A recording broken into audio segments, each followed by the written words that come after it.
हाँ जी, तो एक बार आपका वापस बहुत-बहुत स्वागत है वाइस पाठशाला में।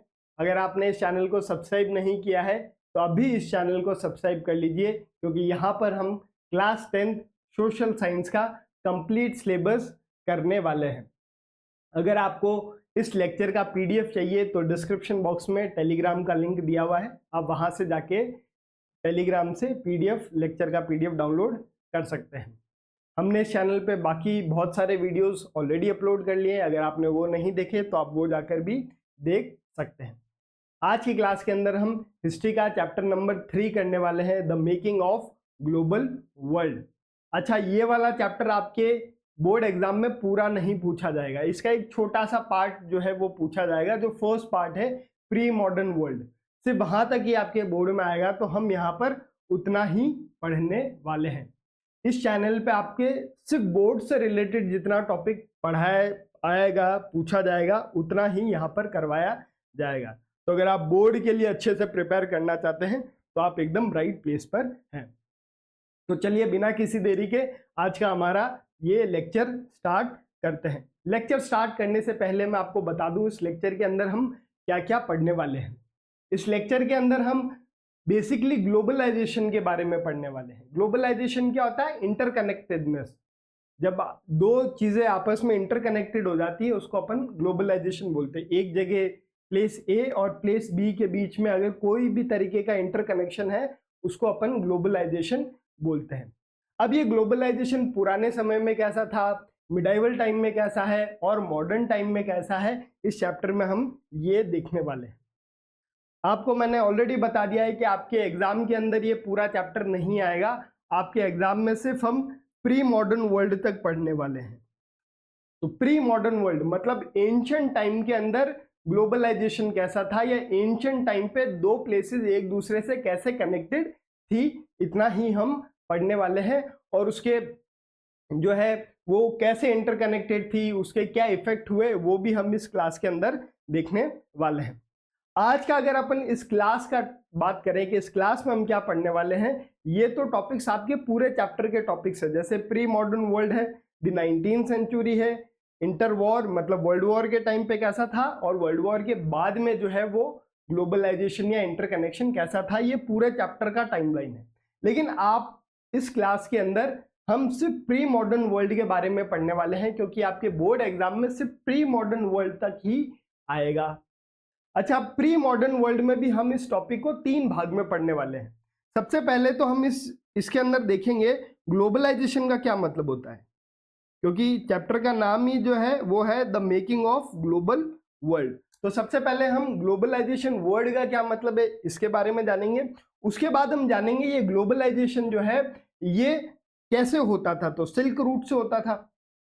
फिर हम देखेंगे इस सिल्क रूट से क्या क्या चीजें ट्रैवल की, तो बहुत सारी चीजें ट्रैवल करती है। हम इसमें सिर्फ खाने का ट्रैवल के बारे में देखेंगे, और जो है वो कॉन्क्वेस्ट, डिजीज और ट्रेड, इस सिल्क रूट से कैसे लोगों ने दूसरी जगह जाके वहां पर कॉन्क्वेस्ट किया, वहां पर बीमारियां फैलाई और वहां पर ट्रेड किया। अभी आपको नहीं समझ में आ रहा, कोई टेंशन लेने वाली बात नहीं है, क्योंकि जैसे जैसे ये चैप्टर आगे जाएगा आपको पूरी कहानी एकदम क्लियर होने वाली है। इस चैप्टर के अंदर हम ग्लोबलाइजेशन के बारे में पढ़ रहे हैं। ग्लोबलाइजेशन क्या होता है, तो स्टार्ट यही करते हैं। ग्लोबलाइजेशन क्या होता है? ग्लोबलाइजेशन एक टर्म है जो बताता है दो प्लेसेस के बीच में इंटरकनेक्शन है। अब ये इंटरकनेक्शन कैसा भी हो सकता है। फॉर एग्जाम्पल, इस जगह का आदमी इस जगह पे जाके ट्रेड कर रहा है और यहां से कुछ सामान लाके वापस यहाँ पर बेच रहा है, तो वो कर क्या रहा है? ट्रेड कर रहा है। लेकिन इस ट्रेड करने के चक्कर में क्या हो रहा है ना, यहाँ का जो कल्चर है वो वहां पर जा रहा है और वहां का कल्चर यहाँ पर आ रहा है, तो दो प्लेस आपस में इंटरकनेक्टेड है। फॉर एग्जाम्पल, जैसे मॉडर्न एग्जाम्पल लो ग्लोबलाइजेशन का, तो आपके पास में फोन है और आप यहाँ पर बैठे बैठे यूएसए में अपने दोस्त से बात कर सकते हो, तो आप इंडिया में बैठे बैठे यूएसए से कनेक्टेड हो गए। तो ये भी क्या है? एक ग्लोबलाइजेशन का एग्जाम्पल है।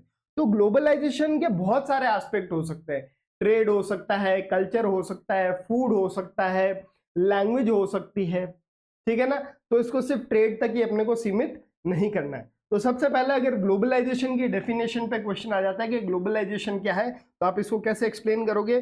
Globalisation, it is a term used to describe interconnectedness of different parts of the world. ये एक टर्म है जो डिफरेंट पार्ट ऑफ वर्ल्ड है उनके बीच में इंटरकनेक्शन बताता है।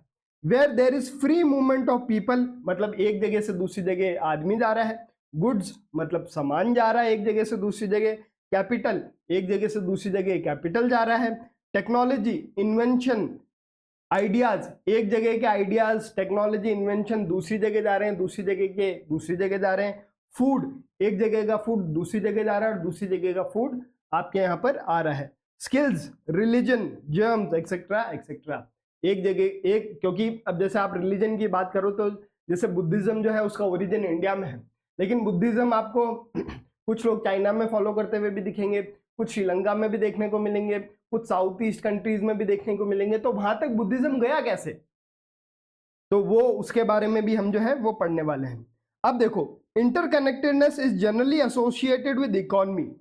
जब भी हम ग्लोबलाइजेशन की बात करते हैं तो हम उसमें किसकी बात कर रहे हैं, इंटरकनेक्शन की। और ये इंटरकनेक्शन हमेशा जो है वो जनरली ट्रेड या इकोनॉमी से रिलेटेड होता है कि एक जगह का आदमी दूसरी जगह गया ट्रेड करने के लिए, but also associated with culture, politics etcetera. लेकिन ग्लोबलाइजेशन सिर्फ इकोनॉमी से या ट्रेड से ही एसोसिएटेड नहीं है। इंटरकनेक्शन ट्रेड के माध्यम से ही नहीं हो सकता। इंटरकनेक्शन जो है वो एक आदमी अगर दूसरी जगह घूमने जा रहा है तो भी इंटरकनेक्शन हो रहा है, ठीक है। एक जगह से आदमी दूसरी जगह अपना रिलीजन का प्रचार प्रसार करने जा रहा है तो भी इंटरकनेक्शन हो रहा है। In present this interconnection is more in last 50 years as comparative to ancient time. अगर मैं आपसे पूछूं कि दो प्लेस आपस में इंटरकनेक्टेड है, ये पहले ज्यादा थी या अब, तो आप बाय डिफॉल्ट बोलोगे अब, क्योंकि अब आपके पास में बेहतर मोड ऑफ ट्रांसपोर्ट है, तो एक जगह से दूसरी जगह आप जल्दी जा सकते हो, तो मतलब दूसरी जगह से आप क्या हो गए, कनेक्टेड हो गए। पहले वो मोड ऑफ ट्रांसपोर्ट नहीं थे, अब टेक्नोलॉजी के माध्यम से आप एक जगह से दूसरी जगह से कनेक्ट हो सकते हो। एंशिएंट टाइम पे ऐसा नहीं था, लेकिन एंशिएंट टाइम पे भी ये कनेक्शन था, ऐसा नहीं है एंशिएंट टाइम पे कनेक्शन था ही नहीं। हाँ, ये कनेक्शन जो था ये लिमिटेड था, ये स्लो था। आज के समय में ये कनेक्शन बड़ा है और फास्ट है।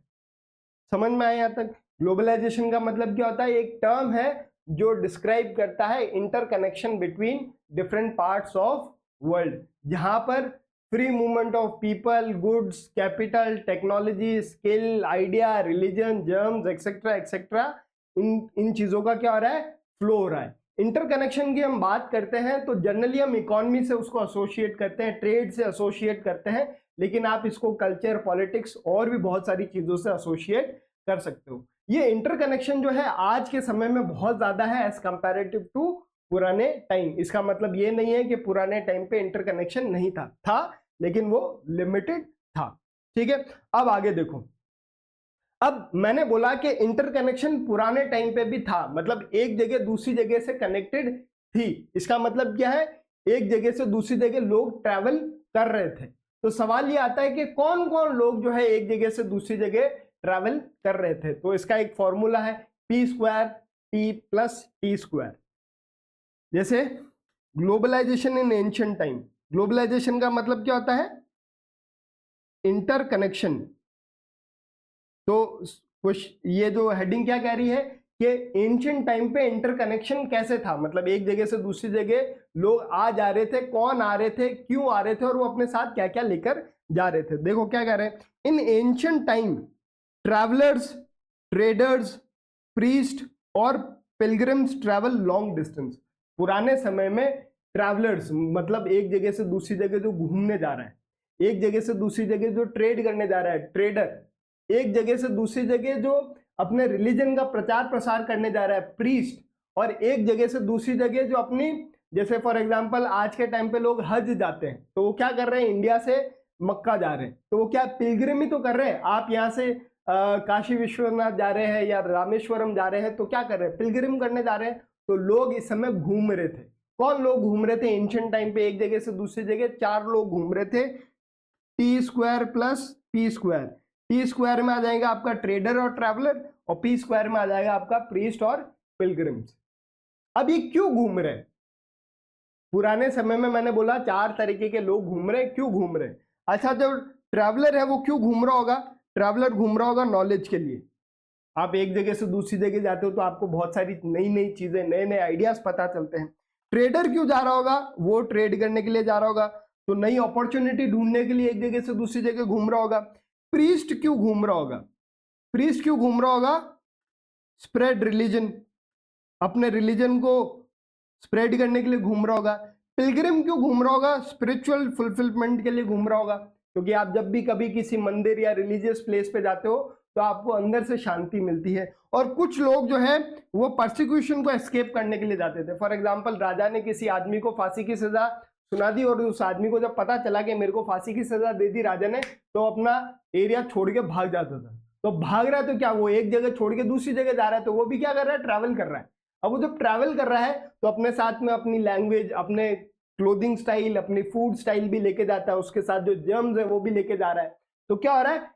कनेक्शन हो रहा है दूसरी जगह से। समझ में आ रहा है यहां तक? What T square plus P square carried along them. अच्छा, पुराने समय में कौन लोग घूम रहे? 4 तरीके के लोग घूम रहे। क्यों घूम रहे? उसके रीजंस बता दिए। नॉलेज के लिए, ट्रेड के लिए, स्पिरिचुअल फुलफिलमेंट के लिए, एस्केप, परसिक्यूशन के लिए।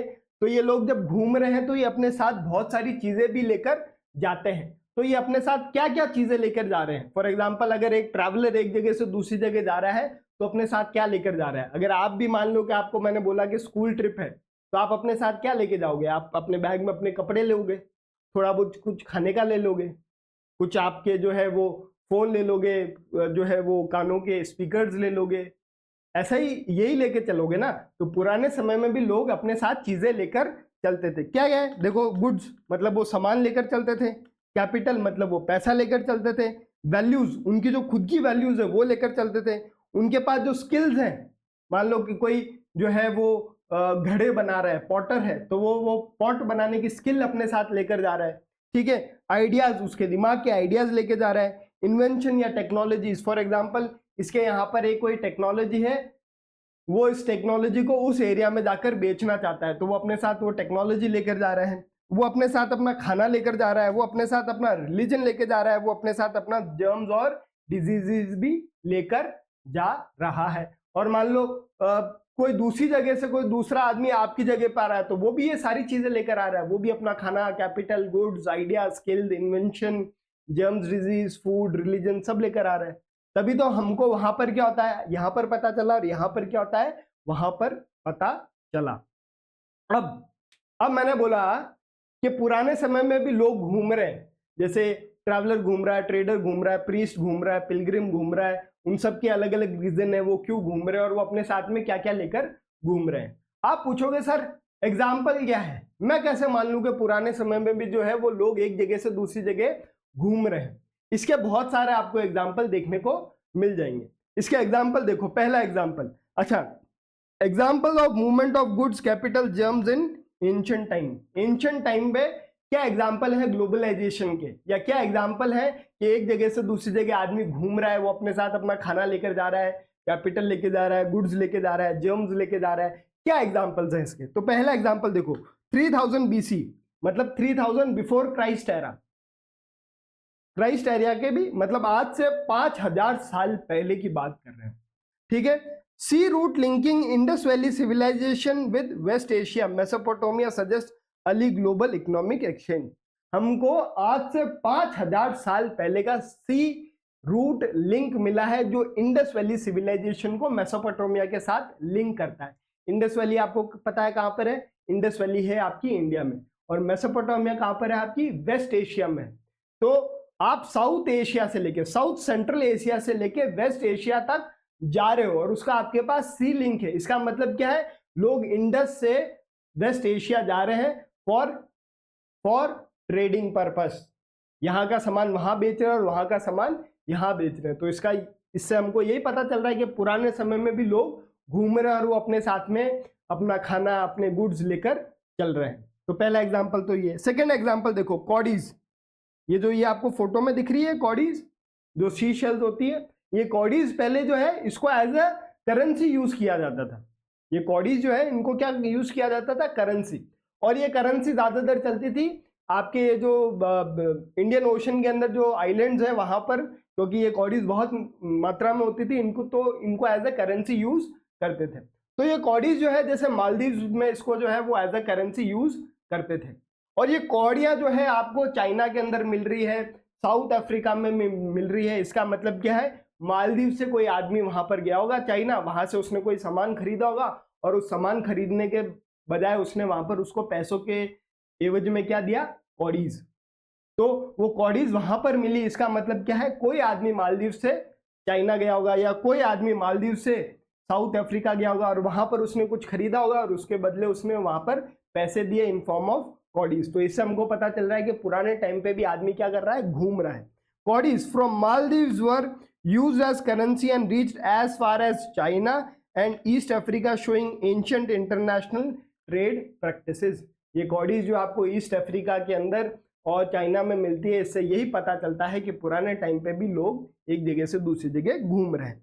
आगे देखो, evidence of spread of germs, for example Black death. ये ब्लैक डेथ जो है कीड़े से होती है और ये जो कीड़ा है ये आपका वेस्ट एशिया में था, मतलब वेस्ट एशिया में ये ब्लैक डेथ जैसी बीमारी थी। लेकिन हमको एविडेंस मिलता है कि इस ब्लैक डेथ की वजह से यूरोप के अंदर लोग मरे। अब ये कीड़ा कहाँ का है, ये बीमारी कहाँ की है, वेस्ट एशियन कंट्री की, और इस बीमारी की वजह से लोग कहाँ मर रहे हैं, यूरोप। इसका मतलब अपन ये मान सकते हैं कि एक आदमी वेस्ट एशिया से यूरोप गया होगा और वहां पर जाके उसने ये बीमारी फैलाई होगी और यूरोप में ये बीमारी फैल गई और बहुत सारे लोग क्या हो गए, मर गए। तो ये भी एक एग्जांपल है कि पुराने टाइम पे लोग घूम रहे हैं। ठीक है, evidence of spread of germs disease, for example Black Death from West Asia to Europe can be traced as far back as 7th century. मतलब 7th सेंचुरी में कोई आदमी वेस्ट एशिया से यूरोप गया होगा और उसने वहां पर पहली बार ये ब्लैक डेथ का जर्म वहां पर फैलाया होगा। और 13th सेंचुरी में तो हम देखते हैं यूरोप में बहुत सारे लोग जो है इस बीमारी की वजह से मर जाते हैं। ये एक इमेज है, आप ये जो इमेज देख पा रहे हैं ये भी एक तरह से एंशिएंट ग्लोबलाइजेशन का एग्जांपल है। देखो क्या कह रहे हैं, image of ship of on a medieval stone Goa museum of 10th century. मतलब ये इमेज जो है वो 10th सेंचुरी की है, गोवा म्यूजियम के अंदर है और ये क्या है, एक शिप की इमेज है। अच्छा, आप शिप से आप कहाँ जा रहे हो, घूमने के लिए तो जा नहीं रहे हो। अगर घूमने के लिए भी जा रहे हो तो कहीं तो जा रहे होगे। इसका मतलब क्या है, लोग जो कोस्ट के पास रहते थे उन्होंने शिप बनाना स्टार्ट कर दिया था। क्यों, ताकि वो पानी के रास्ते एक जगह से दूसरी जगह जा सके। From 9th century images of ships appear regularly in memorial stones found in western coast. मतलब 9th सेंचुरी के बाद जो मेमोरियल स्टोन्स बनाते थे उस पर शिप्स बननी स्टार्ट हो गई थी। इसका मतलब लोग शिप से जो है वो ट्रैवल कर रहे हैं, indicating significance of oceanic trade. वो ओशन के रास्ते जो है एक जगह से दूसरी जगह जा रहे हैं और ट्रेड कर रहे हैं। तो यहां तक समझ में आया। एंशिएंट टाइम पे ग्लोबलाइजेशन के क्या एग्जांपल है, तो 3 एग्जांपल है, इंडस और मेसोपोटामिया का सी लिंक, सेकंड आपका कॉडीज जो कि चाइना और ईस्ट अफ्रीका में पाई गई, और थर्ड ब्लैक डेथ जो वेस्ट एशिया का है लेकिन उसके कारण यूरोप में लोग मर रहे हैं। तो इससे मैं इंडिकेट कर सकता हूं कि जो है पुराने समय में आदमी एक जगह से दूसरी जगह घूम रहा। और एक ये पिक्चर वाला एग्जांपल भी दे सकते हो। तो क्वेश्चन अगर आया कि explain with the example of movement of goods capital germs in ancient India, कि there was a movement of goods capital germs in ancient time, explain with example. तो ये 4 एग्जांपल है जिससे आप समझा सकते हो Indus valley civilisation, cowries, black death और ये शिप वाला। ये शिप के जो है फिगर्स रेगुलरली दिखने लग गए, इसका मतलब ओशनिक ट्रेड हो रहा है। अच्छा, अब ये पुराने समय में मैंने ये बता दिया कि पुराने समय में कौन घूम रहा है, क्यों घूम रहा है और वो अपने साथ में क्या क्या लेकर घूम रहा है। फिर मैंने आपको ये बता दिया पुराने समय में लोग घूम रहे थे, उसके एग्जाम्पल मैंने आपको बता दिए। अब सवाल ये आता है पुराने समय में लोग कहाँ से घूम रहे थे, उनका रास्ता क्या था। तो पुराने समय में जब लोग एक जगह से दूसरी जगह जा रहे थे, वो जा रहे थे सिल्क रूट से। किससे जा रहे थे, सिल्क रूट से। तो जो जितना भी वर्ल्ड हमको नोन था, वो जो प्लेसेस कनेक्टेड थी वो किससे कनेक्टेड थी, सिल्क रूट। अब ये सिल्क रूट क्या है, सिल्क रूट एक ऐसा रूट है पानी का और लैंड का। सिल्क रूट में सिर्फ लैंड रूट नहीं आएगा, इसमें लैंड रूट प्लस सी रूट दोनों आ जाएंगे। सिल्क रूट एक ऐसा रास्ता है जो आपका एशिया, अफ्रीका और यूरोप 3 कॉन्टिनेंट को जोड़ता है। ठीक है, तो सिल्क रूट में क्या है, network of land and sea route that connect Asia, Europe and Africa. Sir South Africa, South America, North America, Australia की बात क्यों नहीं कर रहे, क्योंकि उस समय हमारे पास उनके कोई एविडेंस ही नहीं है कि इनका आपस में कोई कनेक्शन हो। जिस समय की हम बात करें, हमारे पास में जो एविडेंस है वो सिर्फ इन 3 कॉन्टिनेंट के ही हैं।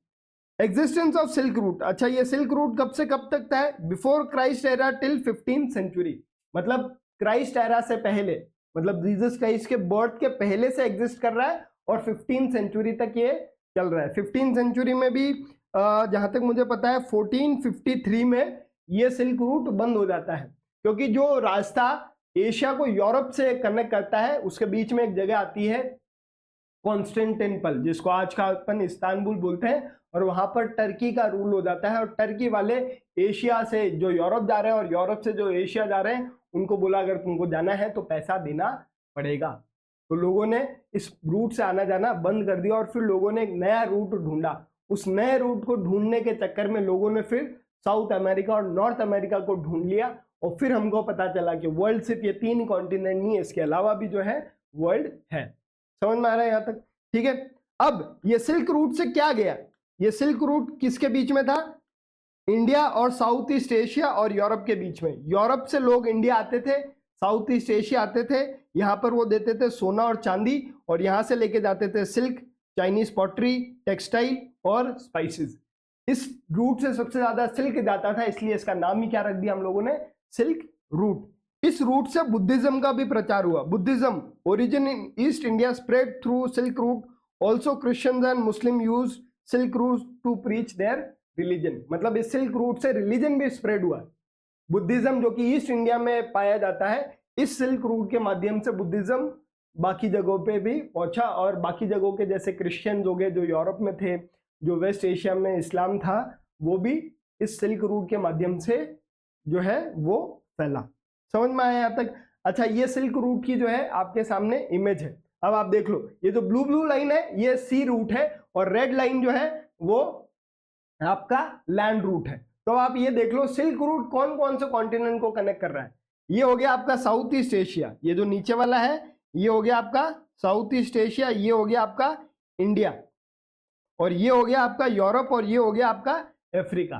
तो सिल्क रूट क्या है? एक network of land and sea route that connected Asia with Europe and Africa.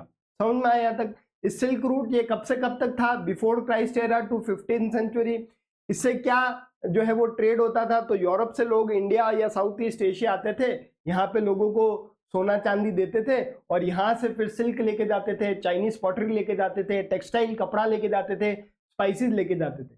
India को सोने की चिड़िया क्यों बोलते थे? क्योंकि यूरोपियंस की यूरोप में उस समय बहुत डिमांड थी स्पाइसेस की, टेक्सटाइल की, और तो यूरोपियंस अपना सोना यहाँ पर लाके देते थे और यहाँ से इंडिया का जो बेसिक सामान है वो लेकर जाते थे। तो हमारे लिए तो वो कॉमन था, तो हम यहाँ से उनको बेचते थे और वो हमको सोना देते थे। तो इंडिया वालों के पास उस समय बहुत ज्यादा सोना था। अगर मैं 18th सेंचुरी तक की बात करूं तो वर्ल्ड में सबसे लार्जेस्ट जीडीपी वाली कंट्री थी तो वो इंडिया थी। इंडिया को इसीलिए सोने की चिड़िया नहीं कहा जाता था, क्योंकि इंडिया जो है वर्ल्ड ट्रेड का सेंटर था। बाहर से लोग यहाँ पर आते थे और यहाँ से जो है वो सामान लेकर जाते थे। तो इंडिया उस समय बहुत रिच हुआ करता था, क्योंकि ब्रिटिशर्स ने यहाँ पर उनको बहुत ज्यादा डिस्ट्रॉय किया। अच्छा, अब इस सिल्क रूट के माध्यम से बहुत सारी चीजें एक जगह से दूसरी जगह गई। For example gold silver Europe से इंडिया आया, इंडिया और चाइना से सिल्क गया, चाइनीज पॉटरी गया, टेक्सटाइल गया, और आपका जो है वो स्पाइसेस गया। इस सिल्क रूट के माध्यम से रिलीजन भी फैला, इस सिल्क रूट के माध्यम से फूड भी फैला, इस सिल्क रूट के माध्यम से फूड भी फैला। देखो food travel, spaghetti and potato इसका एग्जांपल है। When people travel they also carry food along them, क्योंकि जब अब सिल्क रूट से कोई यूरोप से इंडिया आ रहा है तो अपना खाना लेकर आ रहा है, और इंडिया से कोई यूरोप जा रहा है तो वो भी अपना खाना लेकर जा रहा है। तो यहाँ का खाना वहां इंट्रोड्यूस हो गया, वहां का खाना यहाँ पर इंट्रोड्यूस हो गया। इसका एग्जांपल देखो, नूडल्स जो है वो चाइना से, कोई चाइना का आदमी निकला सिल्क रूट से और वो यूरोप गया तो वो अपने साथ अपना खाना लेके गया। क्या खाना है? चाइना का नूडल्स। तो चाइना का आदमी नूडल लेके गया और जब नूडल यूरोप पहुंचे तो लोगों ने उसको स्पेगेटी बना दिया। तो स्पेगेटी का ओरिजिनल जो है फादर कौन है या पापा जी कौन है? स्पेगेटी के जो ओरिजिनल फादर है वो कौन है? नूडल्स। ये स्पेगेटी के 4 फादर्स कौन है? नूडल्स। यूरोप वालों को नहीं पता था स्पेगेटी क्या होता है, लेकिन नूडल्स जब वहां पहुंचा यूरोप वालों को पसंद आया और उन्होंने उस नूडल्स के अंदर अपना थोड़ा चेंज डाल के स्पेगेटी बना दिया। फॉर एग्जांपल ये तो है आपका नूडल्स और ये है आपका स्पेगेटी। स्पेगेटी ऐसी चपटी टाइप होती है और ये ऐसी गोल गोल टाइप होती है। समझ में आ रहा है? इसका एक एग्जांपल देखो, around 5th century pasta reach from West Asia to Sicily Italy along with Arab traders.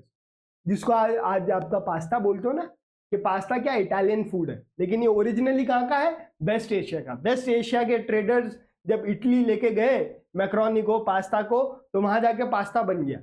तो अरब में उस समय चलती थी मैक्रोनी। आप ये देख रहे हो, ये ऐसी मैक्रोनी होती है, ये जो ऐसा शी शेप वाला होता है ना, सिलेंडर, आधा सिलेंडर, ये मैक्रोनी होती है। ये मैक्रोनी को जब वेस्ट एशिया से अरब ट्रेडर्स इटली लेकर गए तो ये वहां पर जाके क्या बन गया? पास्ता। तो पास्ता का भी फोरफादर क्या है?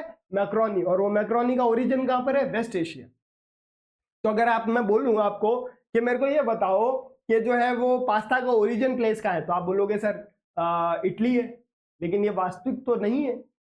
पास्ता का ओरिजिनल प्लेस क्या है? West Africa. तो मैं ये बोल सकता हूँ कि खाने की जो ओरिजिन है वो आपको कभी पता चलेगा ही नहीं कि कौन सा खाना कहाँ का ओरिजिनल है। फॉर एग्जाम्पल जो समोसा खाते हो आप लोग, तो समोसा इंडिया का नहीं है। समोसा अरब जो मुस्लिम इन्वेडर्स आए, जो मुस्लिम ट्रेडर्स आए, वो लेकर आए इंडिया। और फिर उस समोसे, पहले समोसे के अंदर मीट की स्टफिंग की जाती थी, अब हमने उसमें आलू की स्टफिंग कर दी। लेकिन वो ओरिजिनल खाना कहाँ का है? अरब का। लेकिन हम समोसा को अपना ओरिजिन मानते हैं, अपना ओरिजिन नहीं। तो मैं कह सकता हूं, by looking at above example, origin of food may never be known to us. ऊपर वाले जब एग्जांपल देखता हूं तो मुझे ये पता चलता है कि खाने की जो ओरिजिनल शुरुआत है वो मुझे पता नहीं चलेगी। समझ में आया? अब आगे देखो, अभी ये मैंने बोला फूड ट्रैवल में अभी तक अपन ने नूडल्स और पास्ता की बात की। अब आप देखो, ये जो मैं आपको 1 मिनट दिखा देता हूं। ये जो आप जगह देख रहे हो यहां पर, 1 सेकेंड, ये जो जगह देख रहे हो, ये जगह वो जगह है जो एशिया को यूरोप से कनेक्ट कर रही है। और इस जगह पे 1453, ये ईयर मेरे को कंफर्म नहीं है, लेकिन आप ये मान के चलो कि यहां पर जो है इस जगह पे जो है वो टर्की, मतलब ऑटोमन एम्पायर अपना जो है वो रूल स्टैब्लिश कर देती है। इसकी वजह से क्या है ना, यूरोप वाले लोग एशिया नहीं आ पा रहे। अब यूरोप वाले लोगों को टेक्सटाइल चाहिए, यूरोप वाले लोगों को स्पाइसेस चाहिए, इनको समझ में ही नहीं आ रहा कहां से लेके आए, क्योंकि ये लोग टैक्स मांग रहे हैं। तो यूरोप वाले लोगों को लगा कि इंडिया को अपन दूसरे रास्ते से खोदते हैं। तो यूरोप के लोग शिप बना के निकले और इवेंचुअली वो इंडिया तो नहीं पहुंचे, और 1492 में वो पहुंच गए साउथ अमेरिका। और साउथ अमेरिका जब पहुंचे तो उन लोगों को लगा ये इंडिया ही है, लेकिन फिर पता चला कि वो इंडिया नहीं है, क्योंकि इंडिया, उनको पता था इंडिया कैसा है। ये जो यूरोपियंस अपन बोलते हैं ना कि वास्को डिगामा ने इंडिया की खोज की, वास्को डिगामा ने इंडिया की खोज नहीं की है। वास्को डिगामा को पता था इंडिया जैसी कोई कंट्री है, तभी तो इंडिया को खोजने आया था। क्यों पता है? क्योंकि उसके एंसेस्टर्स इंडिया आते थे। अब वो आ नहीं पा रहे हैं क्योंकि वो रास्ता जो है वो सिल्क रूट बंद हो गया है। ऑटोमन एम्पायर ने वहां पर उसको बंद कर दिया। मैंने बोला ना सिल्क रूट कब से कब तक चला? बिफोर क्राइस्ट से 15th सेंचुरी तक। तो 15th सेंचुरी में वहां पर ऑटोमन एम्पायर अपना कब्जा जमा लेते हैं, जो कि इनके मूवमेंट को नहीं आने दे रहे हैं। तो यूरोप वाले सी के रास्ते इंडिया आना चाह रहे थे। तो वास्को डिगामा ने इंडिया का सी रूट को खोजा है, इंडिया को नहीं खोजा। इंडिया पहले से यूरोपियंस को पता था। तो जो वास्को डिगामा है उससे पहले कोलंबस निकला। कोलंबस इंडिया को खोजने के लिए निकला था, लेकिन वो इंडिया तक तो नहीं आया, वो साउथ अफ्रीका चला गया। जब वो साउथ अमेरिका चला गया, तो जब वो साउथ अमेरिका गया तो वो बोला यार इंडिया के बारे में तो मैंने सुना बहुत रिच है, बहुत पैसा है, यहाँ पर तो कुछ नहीं है, तो सब ये तो बिना इनके कपड़े ही नहीं है। फिर उनको पता चला कि तू इंडिया नहीं आया और तू जो है वो थर्ड वर्ल्ड, मतलब एक नए कॉन्टिनेंट तूने डिस्कवर कर दिया है। फिर उसको इन लोगों ने साउथ अमेरिका और नॉर्थ अमेरिका का नाम दिया। फिर उसके कुछ साल बाद वास्को डिगामा 1498 में फाइनली इंडिया का सी रूट जो है वो डिस्कवर कर लेता है। तो जब कोलंबस साउथ अफ्रीका पहुंचता है तो कोलंबस को पता चलता है साउथ अमेरिका में बहुत सारे नए नए फूड है, जैसे पोटैटो है। तो पोटैटो यूरोपियंस को पता नहीं था, साउथ अफ्रीकन को पता नहीं था, एशिया को पता नहीं था। पोटैटो हो गया, टमाटो हो गया, मक्का हो गया, हमको पता ही नहीं था ऐसा कुछ होता है, क्योंकि हम उनको जानते ही नहीं थे। तो potato, soya, groundnut, maize, tomato, chillies, sweet potato were not known to Asian, European and African till 15th century. तो ये जितने फूड है हमको पता ही नहीं थे कि ऐसे कोई एग्जिस्ट करते हैं। क्यों नहीं पता थे? क्योंकि ये फूड कहाँ का था ओरिजिनली? अमेरिका का, और अमेरिका की उस समय डिस्कवरी नहीं हुई थी। उस समय हमको लगता था 3 ही कॉन्टिनेंट है, यूरोप, अफ्रीका और एशिया। तो जब एक्सीडेंटली कोलंबस साउथ अमेरिका की खोज कर लेता है तो उसको वहां पर न्यू क्रॉप्स पता चलते हैं। जब उसको न्यू क्रॉप्स पता चलते हैं तो वो वहां से क्रॉप्स उठा के यूरोप लेके आता है और यूरोप वालों को बताता है हमारे को भी टमाटर 15th सेंचुरी के बाद मिला है। तो आजकल आप जो सब्जियों में टमाटर डालते हो ना, तो फिर 15th सेंचुरी से पहले क्या डालते थे? तो हमारे इंडियन खाने में खटाई के लिए हम हमेशा जो है वो दही का यूज करते थे, टमाटर तो हम जानते ही नहीं थे। अब जो कोई इंडियन डिश बनाता है और उसमें टमाटर बोलता है और बोलता है कि ये हमारी ओरिजिनल जो है वो डिश है, वो ओरिजिनल डिश नहीं है, टमाटर तो आए ही बाद में, कैसे ओरिजिनल डिश होगी? तो दही हम लोग यूज करते थे। तो ये सारे क्रॉप्स है जो हमको 15th सेंचुरी से पहले पता ही नहीं थे। When Christopher Columbus discovered America, North and South and Caribbean island in 1492, their food item were introduced to rest of the world. जब कोलंबस ने अमेरिका की खोज कर ली, जिसमें नॉर्थ अमेरिका, साउथ अमेरिका और कैरेबियन आइलैंड की जब उसने डिस्कवरी की, तो बाकी दुनिया को इन खानों के बारे में पता चला। जैसे टमाटर हो गया, पटैटो हो गया, मेज हो गया, मिर्च हो गई। इंडियन मिर्च बहुत खाते हैं, जो है कि इंडियन स्पाइसी फूड खाते हैं। हमारे यहाँ पर हम स्पाइस के लिए काली मिर्च का यूज करते थे, वही तो यूरोपियन लेके जाते थे। हरी मिर्च तो हमारे पास थी ही नहीं उस समय। हरी मिर्च तो कोलंबस ने जब अमेरिका की डिस्कवरी की उसके बाद इंडिया आया। वो समझ में आ रहा है? These food items were grown by Americans, original inhabitants called American Indians। तो अमेरिका के जो लोकल इनहेबिटेंट्स है ना, उसको हम बोलते हैं अमेरिकन इंडियंस। क्योंकि जब कोलंबस को लगा तो उनको लगा यही इंडियंस है। तो पहले तो क्योंकि वो इंडिया अपने जैसे दिखते हैं, ब्राउन कलर के होते हैं, तो रेड इंडियंस बोले और धीरे धीरे उनको अमेरिकन इंडियंस बोलने लग गए। इंडियंस क्यों बोल रहे हैं? क्योंकि उसको लगा ये इंडियंस ही हैं, लेकिन वो वास्तविक में अमेरिकन थे, तो अमेरिकन इंडियंस बोलने लग गए उन लोगों को।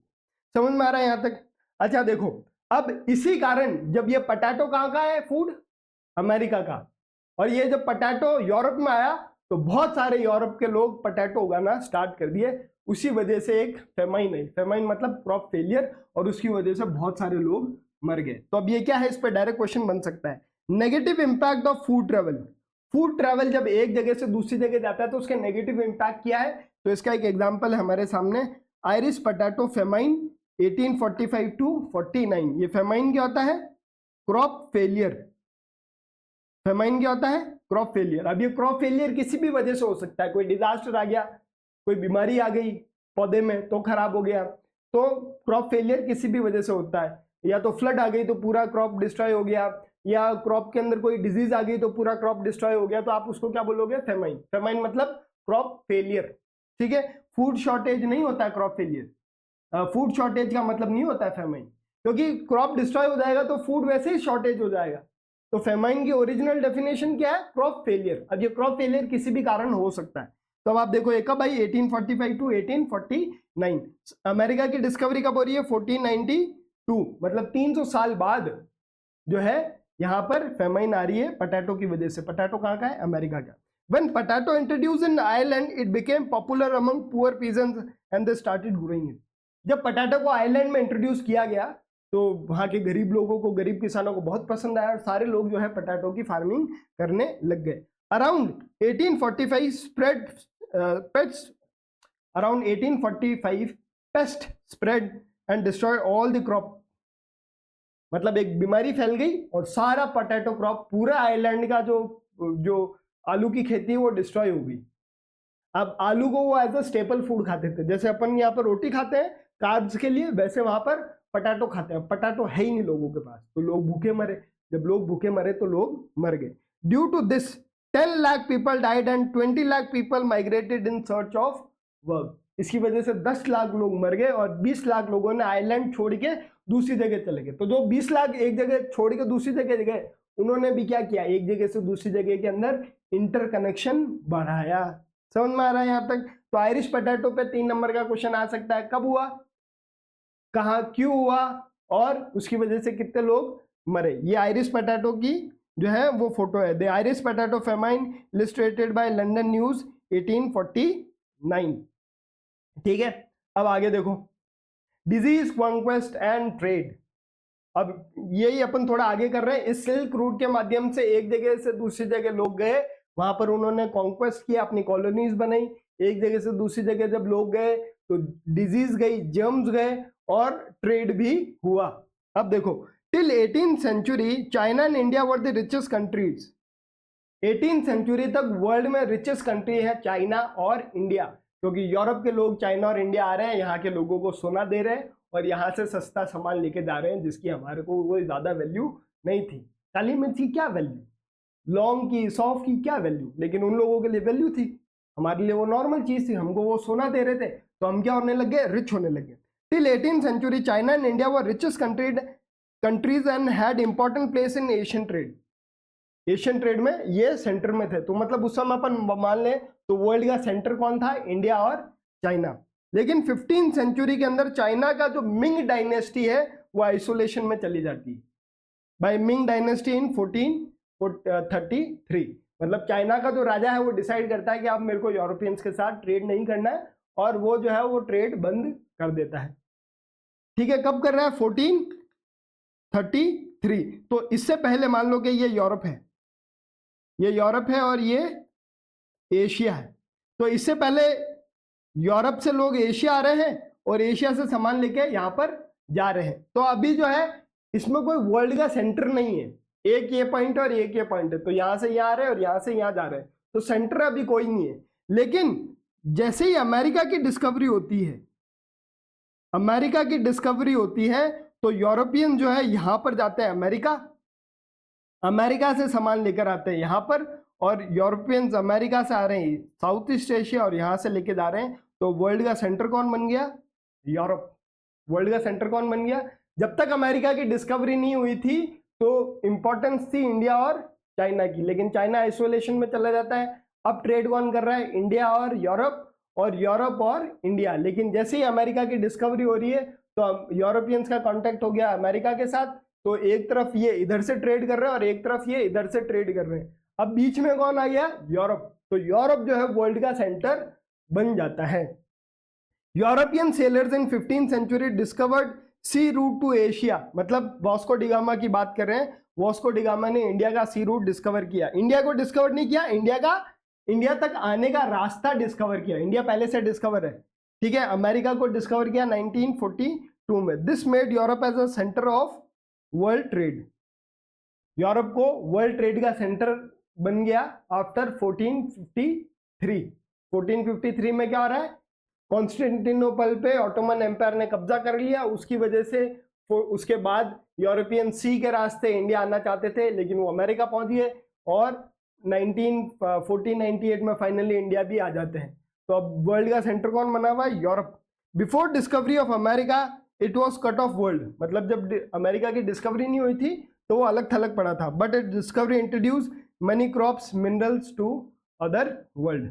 लेकिन जैसे ही अमेरिका की डिस्कवरी हुई तो बहुत सारी नई चीजें हमको पता चली, बहुत सारे नए मिनरल्स हमको पता चले। अच्छा, ये जो यूरोपियंस हैं उस समय अमेरिका के पास में सोना चांदी बहुत था, तो वहां से ये सोना चांदी लेकर आते थे। वहां पर ये जैसे वो कपड़े वपड़े दे देते थे और वहां से वो सोना चांदी लेकर आते थे। European travel to America in search of gold and silver. एक सिटी थी वहां पर, एल डोराडो सिटी। यूरोपियन जब पहुंचे अमेरिका और बोला कि यार सोना है तुम्हारे पास, तो वहां के लोगों ने बोला ये तो छोटी सी बात है, हमारे यहाँ पर एक सिटी है पूरी सोने की बनी हुई है, एल डोराडो बोलते हैं। केजीएफ मूवी बोली होगी तो उसमें भी एल डोराडो बोलते हैं। मतलब एक तरह की श्रीलंका की बात कर रहे हैं, श्रीलंका भी सोने की सिटी थी। तो साउथ अमेरिका में वो वहां के लोग बोलते थे कि यहाँ पर एल डोराडो है जो पूरी सोने की बनी हुई है, तो छोटा मोटा सोना है। तो उसके लालच में बहुत सारे यूरोपियन जो है अमेरिका जाते हैं। Europeans used to take silver from Peru and Mexico and trade with Asian products. अब ये यूरोपियंस को क्योंकि सोना चांदी मिल गया तो वहां पर ये बेसिक चीजें देते थे, वहां से सोना चांदी लेते थे, सोना चांदी इंडिया वालों को देते थे और इंडिया से यहाँ से स्पाइसेस लेकर जाते थे।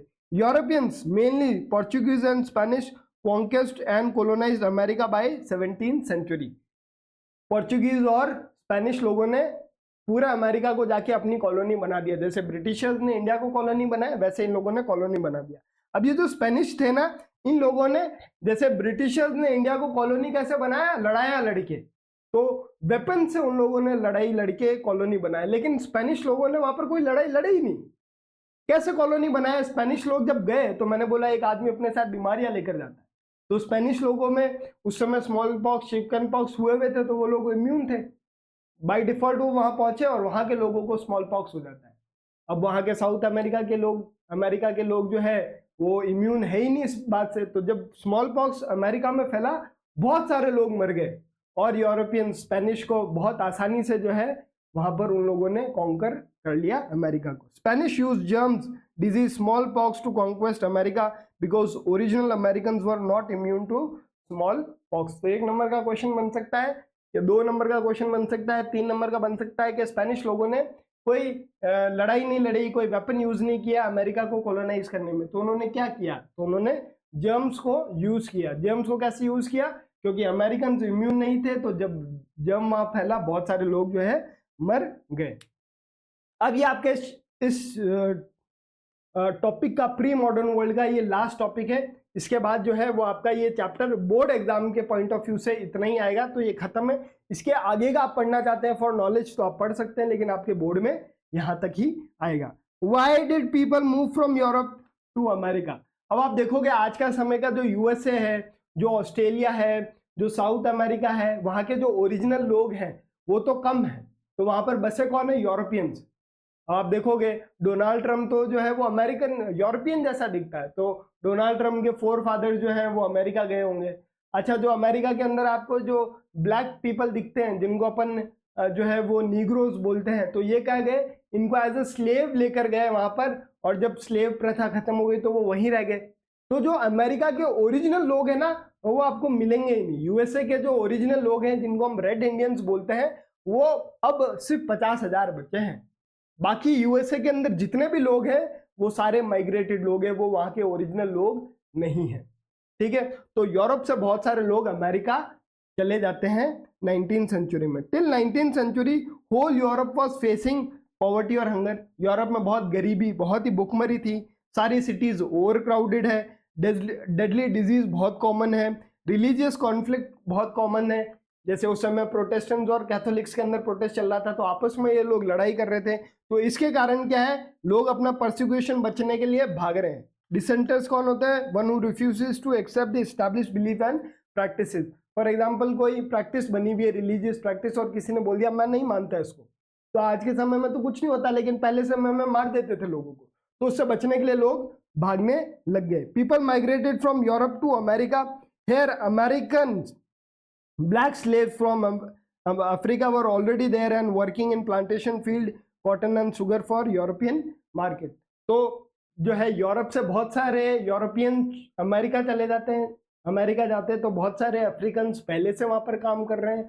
तो अमेरिका में अब 3 तरीके के लोग रह रहे हैं, अमेरिका के ओरिजिनल लोग, यूरोपियंस और अफ्रीकन, और वो वहां से कभी आए ही नहीं। तो आज के जो आपको यूएसए की जो पॉपुलेशन है वो यूएसए की ओरिजिनल पॉपुलेशन नहीं है।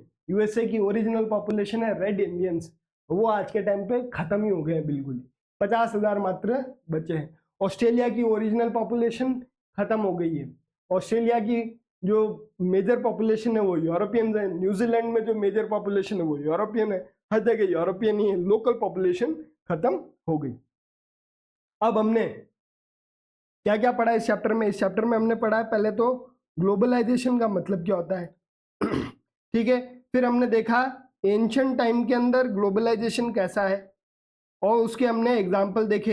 एंशिएंट टाइम पे कौन घूम रहा है, क्यों घूम रहा है, क्या लेके घूम रहा है, और उसके एग्जाम्पल, जैसे इंडस सी लिंक वाला, कॉडीज वाला जो मैंने आपको एग्जाम्पल बताया वो है। उसके बाद में हमने सिल्क रूट के बारे में पढ़ा, सिल्क रूट क्या है और इससे हम क्या क्या ट्रेड करते थे। तो इससे जो है वो गुड्स जाता था, उससे रिलीजन जाता था, उससे फूड जाता था, उससे कल्चर जाता था।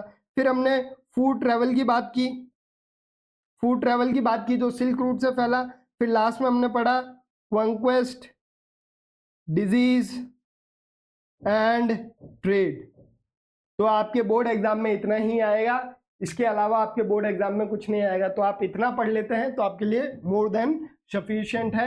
इसी के साथ हमारा ये चैप्टर खत्म होता है। हमारा जो नेक्स्ट लेक्चर आएगा, नेक्स्ट लेक्चर जो आएगा हमारा वो आएगा फ्राइडे को। हमारे हर हफ्ते में मंडे को, वेनेसडे को, फ्राइडे को शाम 4 बजे जो है वो वीडियो आता है। नेक्स्ट लेक्चर कौन सा पढ़ना है आप मेरे को ये कमेंट करके बता सकते हैं। अगर आप कोई चाहते हैं कि वो चैप्टर सर अगला चैप्टर वो पढ़ाओ, तो हम आपको बता सकते हैं, आपको कमेंट करना पड़ेगा। आई होप आपको ये जो है वो लेक्चर पसंद आया होगा। अगर आपको ये लेक्चर पसंद आया तो इस चैनल को सब्सक्राइब कीजिए। तब तक के लिए हम मिलते हैं। जय हिंद, जय भारत।